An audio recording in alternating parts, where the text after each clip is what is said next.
Olá, meu nome é Clary, eu sou do Ministério Integre, Ministério de Jovens, da IBNU, e hoje nós vamos continuar os devocionais do livro O Evangelho na Vida.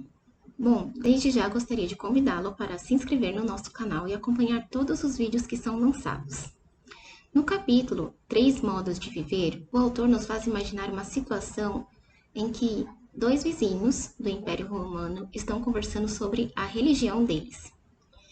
E um dos vizinhos, ele é cristão, e ele diz que não tem templo, que não tem sacerdote e que ele não oferece sacrifícios, porque Jesus é o templo dele, Jesus é o sacerdote e Jesus é o sacrifício. Nesse caso, a fé cristã, ela se apresenta de uma maneira tão diferente das outras religiões que ela acaba nem merecendo ser chamada de religião. Em Mateus 9:13, Jesus disse: "Eu não vim chamar justos, mas pecadores." Existem 3 modos de se relacionar com Deus: seguir e fazer a vontade dele, rejeitar e fazer o que você bem entende, obedecer e obedecer de tal modo que se julgue merecedor da salvação. O caso seria o caso do evangelho. O segundo caso seria o caso da irreligião ou não religião. E o terceiro caso é a religião. Na religião, as pessoas não enxergam Deus como seu salvador, mas talvez como um ajudador e até como um exemplo. Assim, nota-se que as pessoas religiosas e não religiosas, elas mantêm o controle de suas próprias vidas e ambas evitam a Deus como o Senhor e Salvador. O legalismo e o moralismo religioso e o relativismo secular ou não religioso são apenas estratégias diferentes para a autossalvação. Basicamente, temos que os cristãos perceberam que seus pecados, como suas melhores obras, são formas de evitar Jesus como o Salvador. O religioso somente se arrepende dos seus pecados. O não religioso simplesmente não se arrepende. Os cristãos, eles se arrependem dos seus pecados e entendem que são incapazes de alcançar a salvação com seus próprios esforços. Há diferenças importantes entre religião e evangelho. No caso, no livro, o autor ele nos traz um quadro bastante interessante. Comparando religião com evangelho, digamos que na religião a pessoa obedece, logo ela é aceita. No evangelho, a pessoa é aceita e então ela obedece. A motivação na religião, ela se baseia no medo e na insegurança, enquanto no evangelho, a motivação se baseia em grata alegria. No caso da religião, a pessoa obedece a Deus para receber coisas de Deus.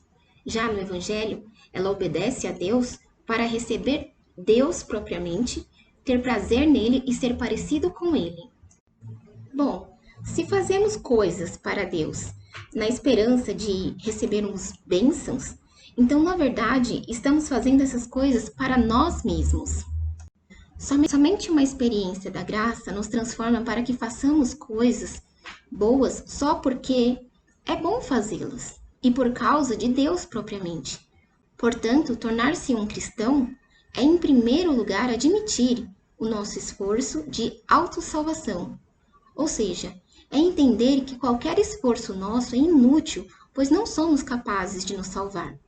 Em Gálatas 2:21 diz: "Se a justiça vem pela lei, Cristo morreu inutilmente." Em Gálatas 5:4 fala: "Vocês que procuram ser justificados pela lei, separam-se de Cristo, caíram da graça." Nesse sentido, precisamos nos arrepender não só pelas más ações que cometemos, mas também pela justiça própria que permeia tudo o que fazemos. Precisamos nos arrepender não somente por transgredirmos a lei, mas também por colocar a nossa confiança nela. Isso tem a ver muito mais com profundidade do que com quantidade. Para nos tornarmos cristãos, precisamos confiar na reparação, em que nós só somos aceitos por Deus não pelo nosso histórico, mas pelo histórico de Cristo. A fé que salva é aquela que transfere nossa confiança em nossas obras para a confiança na obra que Cristo realizou.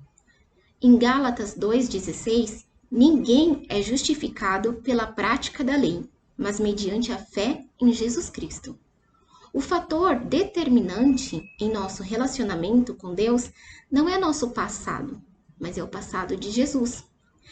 Às vezes, até conhecemos o Evangelho e somos transformados por ele, mas passamos a operar segundo o princípio da religião. Pode acontecer de crermos no Evangelho, mas continuarmos agindo como se fôssemos salvos pelas obras. Uma percepção básica de Martinho Lutero era que a religião é o modo padrão do coração humano.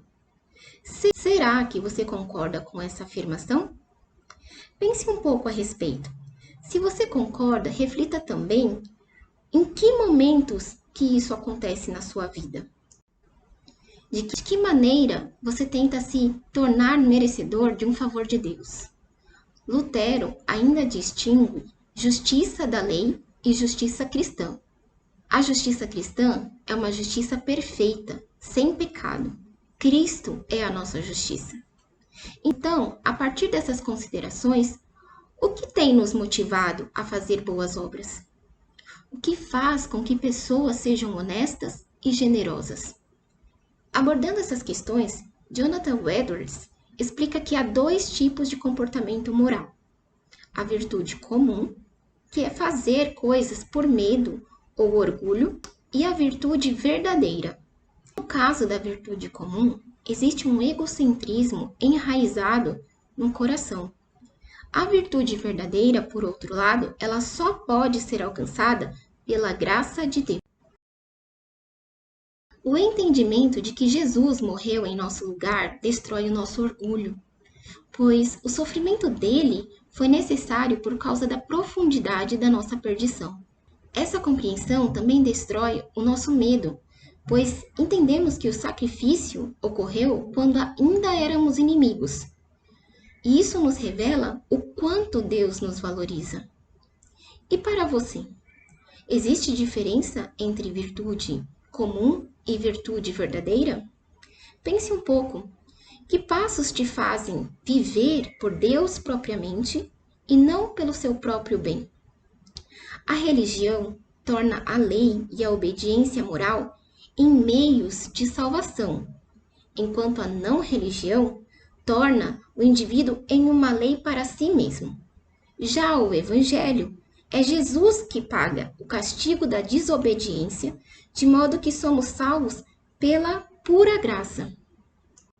Somos filhos de Deus, amados incondicionalmente. Mas nunca devemos aceitar a vontade revelada de Deus de forma leviana. A obediência não é mera opção.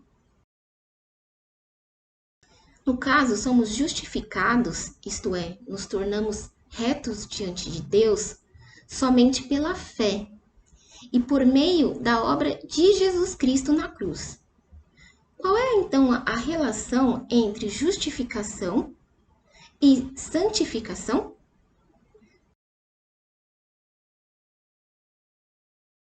Em resumo, temos que a fé no Evangelho reestrutura as nossas motivações, a nossa autocompreensão e identidade, bem como a nossa visão de mundo. Ela muda o nosso coração. O Evangelho, ele remove a necessidade que temos de ser respeitados, apreciados e bem vistos o tempo todo. Se realmente desejamos mudar, precisamos deixar que o Evangelho nos ensine ao longo do tempo. Assim, não somente as nossas ações serão mudadas, mas também as motivações, visões e atitudes. Será que estamos confiando em nossa santificação para a justificação? Estamos deixando que o Evangelho se aprofunde cada vez mais em nossos corações? O arrependimento é o modo de progredirmos na vida cristã. O arrependimento que inclui toda a vida, de fato, é o melhor sinal de que estamos crescendo no caráter de Cristo. E há dois modos de praticar o arrependimento. O arrependimento religioso, em que nós nos arrependemos por causa das consequências, querendo evitar a punição, e o arrependimento de acordo com o Evangelho. Como o pecado não pode nos condenar em última instância, nos arrependemos porque o pecado desagrada a Deus. É um arrependimento centrado em Deus. Na religião, lamentamos as consequências do pecado. No Evangelho, lamentamos o próprio pecado. Quanto mais nos sentimos aceitos e amados, mais nos arrependemos verdadeiramente. Quanto mais vemos nossas fraquezas, mais a graça de Deus se mostra preciosa, emocionante e extraordinária. O arrependimento, então, de acordo com o Evangelho, envolve humildade profunda, zelo guiado, amor ardente por Jesus Cristo e um olhar em uma só direção, e não em motivações piedosas. Que possamos buscar, então, o modo de viver segundo o Evangelho, o modo de viver que nos leva ao arrependimento de acordo com o Evangelho. Que Deus nos abençoe.